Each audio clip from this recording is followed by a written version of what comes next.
آپ اس چھوٹے سے کلمے کا وظیفہ کریں اور آپ یقین کریں کہ انشاءاللہ العزیز آپ جب جس جگہ وظیفہ پڑھیں گے اس جگہ سے آپ کے قدم ابھی نہیں اٹھے ہوں گے کہ آپ کی حاجت پوری ہو چکی ہوگی۔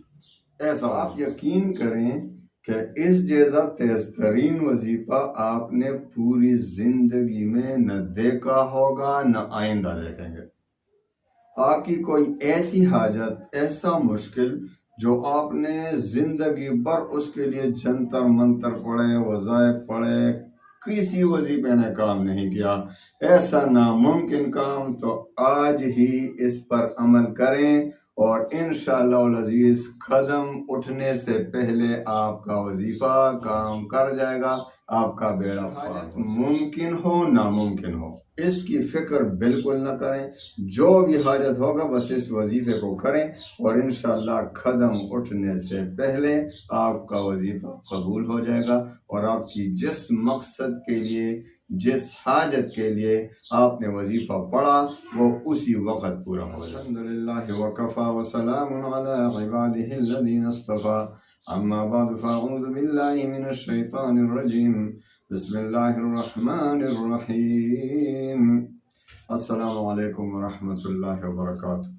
پیارے بھائیو بہنوں، آج کل بہت سے لوگوں کے میسیجز آ رہے ہیں کہ بھائی ہمارے وظائف کام نہیں کرتا، ہم نے اتنے وظائف پڑھے ہیں، فلاں وظیفہ پڑھا، فلاں وظیفہ پڑھا، اور آج میں آپ کو ایسا وظیفہ دیتا ہوں کہ سب سے آسان ایک بچہ بھی کر سکتا ہے، اتنا آسان لیکن طاقتور اتنا کہ یہ ساری زندگی کے جو وظائف ہیں ایک طرف اور وہ وظیفہ دوسری طرف، یہ اس پر بھاری ہوگا۔ یہ بادشاہ وظیفہ ہے، تمام وظائف کا بادشاہ وظیفہ ہے، اس سے بڑا وظیفہ دنیا میں کوئی نہیں۔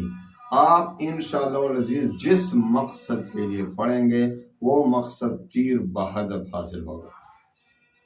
اجازت عام ہے، آپ کو پتہ ہے میرے وظائف کی اجازت عام ہوتی ہے، ہاں 4 شرائط کے ساتھ وظیفہ پڑھیں۔ بھائی اگر 4 شرائط آپ میں ہوں گی تو آپ کا ہر وظیفہ کام کرے گا، لیکن خدا نخواستہ آپ میں 4 شرائط نہیں ہوں گی تو آپ کا کوئی وظیفہ کام نہیں کرے گا۔ 4 شرائط کون سے ہیں؟ نمبر 1، 5 وقت کی نماز۔ 5 وقت کی نماز پابندی کے ساتھ پڑھنا ہے، قضا نہیں کرنا ہے نماز۔ آپ نماز نہیں پڑھتے اور وظائف کے پیچھے پڑے ہوئے ہیں تو آپ کا وظیفہ کون قبول کرے گا؟ اللہ کو ناراض کر رہے ہیں۔ تو سب سے پہلا اور ضروری شرط ہے نماز کی پابندی، مردوں کو مسجد میں جماعت کے ساتھ اور عورتوں کو، خواتین کو اپنے گھروں میں پردے کے ساتھ نماز پڑھنا ہے۔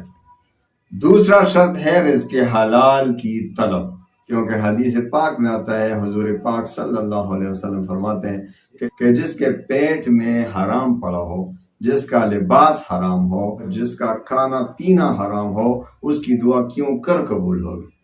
وہ تو بیت اللہ کے سامنے بھی کھڑا ہوگا، یا رب کر رہا ہوگا تو اس کی دعا قبول ہونے والی نہیں ہے، کیونکہ وہ اس کے پیٹ میں حرام پڑا ہے۔ روز کے حلال کی طلب دوسرا شرط۔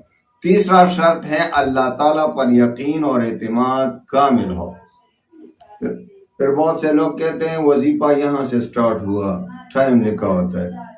تو میرے پیارے بھائیوں بہنوں، یہ میں باتیں فضول کہہ رہا ہوں، یہ تو وظیفہ کا حصہ ہے۔ وظیفہ اس کے بغیر کام ہی نہیں کرے گا۔ جب کام نہیں کرے گا تو آپ وظیفہ پڑھیں تو کیا ہوا؟ پڑھنا نہ پڑھنا برابر۔ تو سب سے پہلے ان باتوں پر عمل کر کے وظیفہ پڑھنا ہے، تب آپ کا وظیفہ کام کرے گا۔ تو تیسرا شرط اللہ تعالیٰ پر یقین اور اعتماد کامل ہو، اللہ پہ شک نہ ہو۔ حدیث قدسی میں آتا ہے کہ اللہ تعالیٰ فرماتے ہیں کہ میں اپنے بندے کے ساتھ اس کے ظن اور گمان کے مطابق ہی معاملہ فرماتا ہوں، یعنی جس طرح وہ مجھ پر یقین رکھے گا، گمان کرے گا، میں اسی کے مطابق معاملہ فرماتا ہوں۔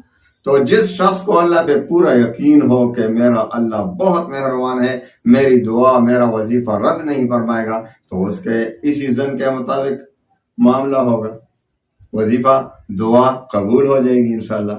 اور ایک بدقسمت شخص ہے جو وظیفہ پڑھ رہا ہے، اپنے کو تکا رہا ہے، اللہ اللہ کر رہا ہے لیکن اللہ پہ شک بھی کر رہا ہے کہ میرا وظیفہ تو کبھی قبول نہیں ہوا، میں نے تو زندگی میں بہت سے دعائیں مانگی کبھی قبول ہی نہیں ہوئی، ہے میری حاجات کسی وظیفے سے بھی پورا نہیں ہو رہا، چلو یہ بھی پڑھتا ہوں، دل بد تو مایوسی کے ساتھ وظیفہ پڑھتا ہے، اللہ پہ شک کر رہا ہے تو اس کا وظیفہ رد ہو جائے گا۔ کیوں؟ حدیث قدسی کے مطابق کہ وہ گمان ہی اس طرح کر رہا ہے اللہ پہ شک نہیں کرنا ہے، پورے یقین کے ساتھ کہ میرا اللہ مہربان بھی ہے، اس کے ہاں کسی قسم کی کمی بھی نہیں، خزانے بھی کم نہیں، وہ ہر چیز پر قادر بھی ہے، 70 ماؤں سے زیادہ مہربان بھی ہے، تو میرا وظیفہ کیوں قبول نہیں کرے گا؟ بہت مہربان ہے، مجھ پر کرم فرمائے گا، کرم نوازی ہوگی اور میرا وظیفہ قبول ہوگا، دعا قبول ہوگی، پورے یقین کے ساتھ وظیفہ پڑھنا ہے، تو اسی کے مطابق معاملہ فرماتے ہیں اللہ تعالیٰ۔ تو تیسرا شرط اللہ تعالیٰ پر یقین اور اعتماد کامل ہو، اور چوتھا اور آخری شرط وظیفے کا تلفظ ٹھیک ہو۔ جب آپ وظیفہ پڑھتے ہیں اور غلط ہی پڑھتے ہیں تو اس کا کیا اثر ہوگا؟ وہ تو الٹا عذاب ہوگا۔ وظیفہ غلط پڑھ رہے ہیں، قرآن کی آیات غلط پڑھ رہے ہیں، تو جو بھی وظیفہ ہو اس کا تلفظ پہلے ٹھیک کریں، اس کے بعد وظیفہ پڑھیں۔ تو ان 4 شرائط کی روشنی میں آپ وظیفہ پڑھیں، اور اس بات کی میں ایگریمنٹ دیتا ہوں کہ وظیفے کے بعد آپ کے قدم پورے طور پر اٹھے بھی نہیں ہوں گے کہ آپ کا وظیفہ قبول ہوگا اور آپ کی حاجت پوری ہو چکی ہوگی۔ اس بات کا مکمل ایگریمنٹ ہے۔ وظیفہ کیا ہے؟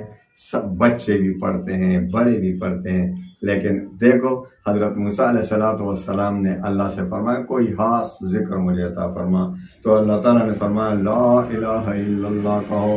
موسیٰ علیہ السلام کو اتنی خوشی نہیں ہوئی کیونکہ وہ تو سب پڑھتے ہیں۔ اللہ نے فرمایا کیوں موسیٰ، یہ کلمہ پڑھو نا۔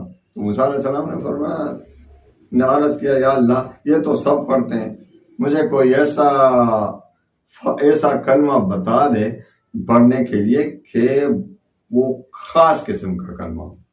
تو اللہ تعالیٰ نے فرمایا کہ موسیٰ اگر یہ سارے زمین و آسمان جو کچھ اس میں ہیں سب ترازو کے ایک طرف ایک پلڑے میں رکھے جائیں، دوسرے پلڑے میں تو وہ باری ہوگا، وہ ہے لا الہ الا اللہ۔ اتنا طاقت ہے۔ تو اب اس کا وظیفہ کس طرح پڑھیں کہ قدم اٹھنے سے پہلے آپ کی حاجت پوری ہوگی؟ یہ میں نہیں کہتا، آپ دیکھیں بہت سے مشائخ کا اس پر تجربہ ہے کہ قدم اٹھنے سے پہلے آپ کی حاجت پوری ہو جائے گی۔